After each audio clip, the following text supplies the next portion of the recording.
Hi there, I'm John from CNCKing.com, and today we make custom Sycamore live edge awards.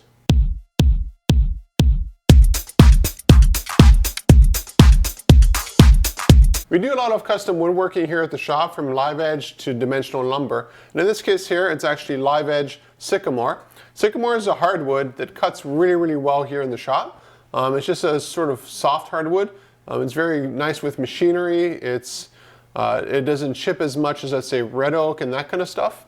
So in this case here, the project specified roughly a sheet of paper size piece of live edge, and the customer wanted bark on one side. So you can see here the bark. This is just a piece of scrap, by the way, that was left over. So it's not exactly to spec, but it's close enough to give you an example because the job is an NDA. So here we have the bark, here we have the face, and of course it's their logo and their stuff on their awards. And in this case here as well, we had to engrave both sides. So I can't even show you what it would sort of look like. So this is a great example of what we made. Now in this case here, just to show you the difference, the front here is, everything is coated with tung oil. And the top I just cut off with the chop saw. So I can give you an idea of the contrast that's created just by using tung oil on live edge hardwood.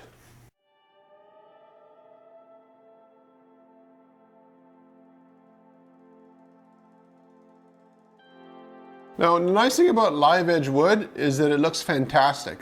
The bad thing about it is that there's nothing straight, parallel, however you want it, square on live edge. Now, all of this is kiln dried, so that's not an issue. We don't have bugs coming out of it, and most of the warping issues have been resolved just by the drying process itself.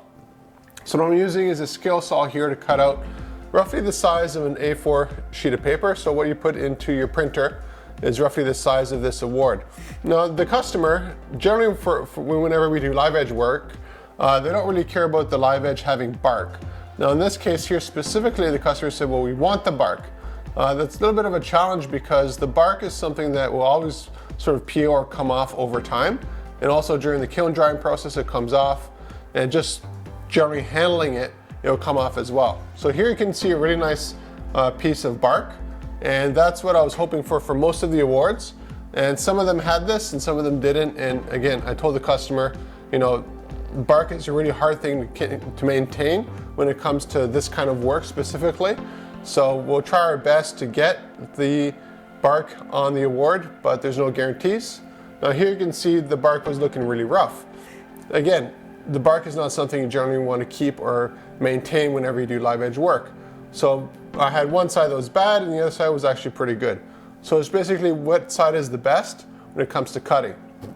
I'm using the skill saw to cut this out, and I'm just cutting straight across.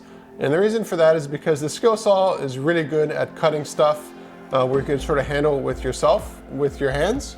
Well, if I use a table saw to cut this, it would just be a mess because one, this live edge is very heavy. It's very awkward. Again, there's nothing straight, there's nothing parallel, there's nothing to follow with. So my idea was just to make a template, basically, again, the size of a piece of paper. And with that template, I would mark off what part of the award I want to have. Then I'd use a scale saw to cut it out. You'll also notice that I'm holding the little thick knob on the left there. And again, because it's live edge, the edges are not 90 degrees or whatever you have with dimensional lumber. So what happened is the saw would actually get caught up on the edge, like you just saw there, because the edge is not a straight edge. And the little thing that comes up around for the scale saw to protect your hands, always gets caught up on that. So it's a little bit of a challenge to cut, but the results look fantastic at the end. Now you'll notice here, again, at the bottom, there's some sections I'm skipping over. It has cracks. Again, live edge is not finished lumber by any means. It's really nice lumber to work with, but it's not something that's a finished product like you go buy a 2x4 or something like that. So there's certain precautions that need to be taken. There's also some considerations. So there's sections with a little bit of rot. You skip those. There's some sections with some cracks. You skip those. So you might end up, you might have a nice 12-foot long board, but you might end up having to skip the first foot at one end, the other foot at the other end, and maybe in the middle there's some knots or stuff like that you also have to skip. So again, here I'm just optimizing it. You can see at the top there, I have my other next one to cut out. And at the bottom there you can see what I have to cut out as well. And you notice the bark pattern, it's all Sycamore, but the bark pattern is always different between each different live edge as well. So it's not a consistent issue, and that's what customers like about live edge, because every piece is very, very unique and has its own character. Now when I'm cutting these out, I'm roughly following my line, because again, there's nothing straight or parallel in all of this. As long as I get roughly to my line, I could further define things with the table saw. So my goal here is just to go across, cut the big chunks into smaller chunks that are then more easily manageable using the table saw. What I'm doing here as well is I'm holding the other end. You can maybe see the edge of the clamp at the top of the screen. And what that does is just prevents the live edge from turning on me. Because I'm only one person cutting this, it definitely wants to shift on me or fall out. So that's why I'm holding it whenever I cut the final little bit of it.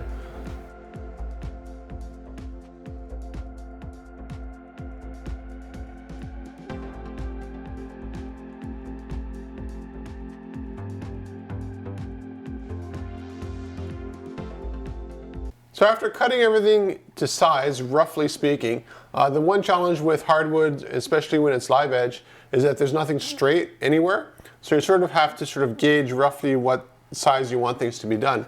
The easiest way I found to do this is actually to use, don't have it here right now, is a small piece of wood that I laser cut. So I use the laser to cut myself a template, and with that template I'd put it over the live edge and sort of gauge where it could be the straightest edge possible. And then I would mark that off with a pencil, and then I'd use the saw to cut it out. And then I would of course use the table saw to cut it out further to make everything within spec after sanding.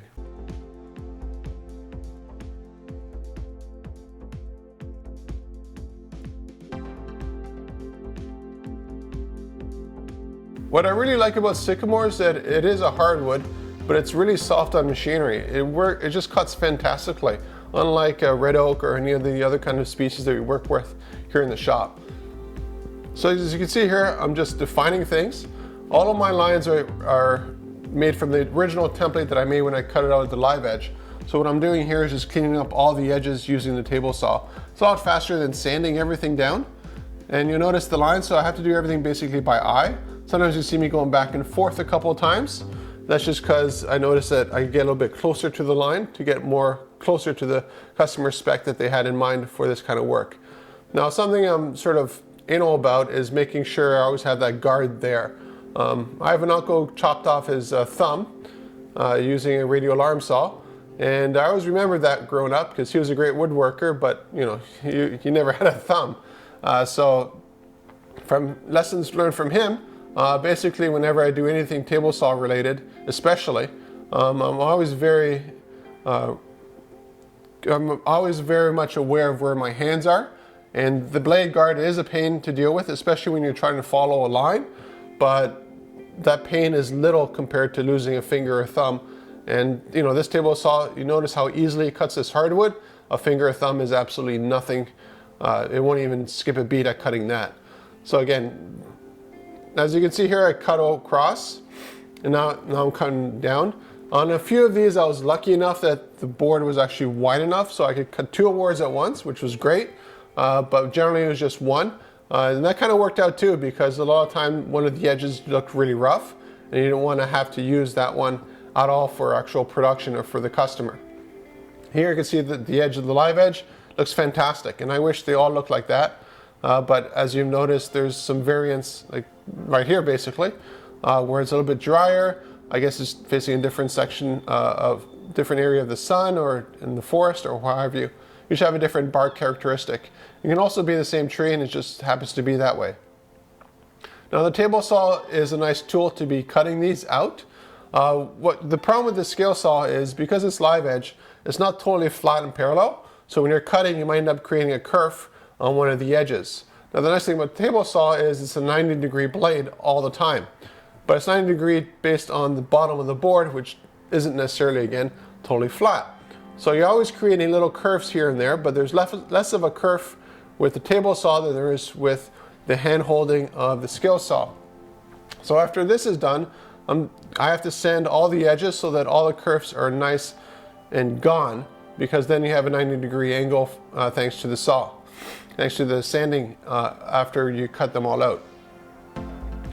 Now some of these sections here, while I was doing this, I noticed that they had some knots or they had some issues that I couldn't really resolve here in the shop. So basically what that ends up becoming is fire pit scrap.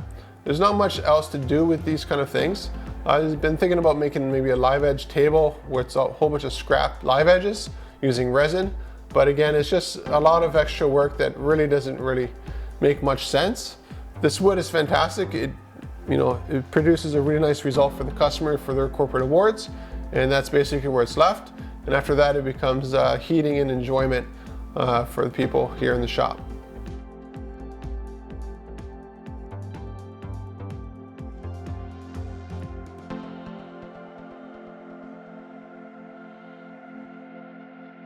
Now the nice thing about having a laser is that we can literally put anything on wood, and the resolution is incredible. So everything's really nice and sharp, even to the smallest detail. The limiting factor with a router, which is behind me here, is that we're limited by the bit diameter, and the smaller the bit we use, the longer it takes to actually produce something with it, because it's moving that much slower and that much, you just have a finer point that has to go over a larger surface area. So for this project here, again, we engraved both sides, and you end up with a lot of smoke and stuff from that. So that's why sanding off the surface is very important. Now, because of an NDA, I can't show you what we engraved on both sides of the other awards. So I just had an extra piece of scrap laying around, so I decided to make one with my logo so you get an idea of the kind of work that we can do here in the shop for you. Now you notice the piece of scrap because on the edges you can see the burn marks from the scale saw, but again, it doesn't really matter. It's just an example of what can be done laser engraving wise. The nice thing about the laser engraving is that basically any sort of font, any imagery that's vector based works totally fine with it.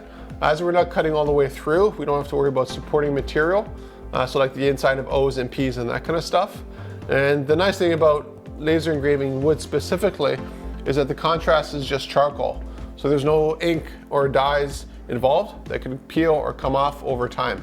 So it's basically a permanent process, and it smells really good because basically the whole shop smells like a campfire whenever I do this kind of wood work.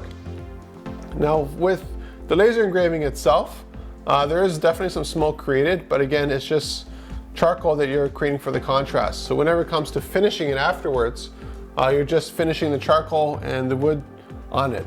So you don't have to worry about anything sort of coming off during the finishing process like you would with inks or dyes. You have to wait for those to totally dry. Well, with this, all I have to do is sand the surface of it, and right away I can do the finishing. In this case here, we did all of the awards with tung oil, and that's a fantastic food safe product to use for this kind of wood. What it does is it gives it a little bit more of a honey look.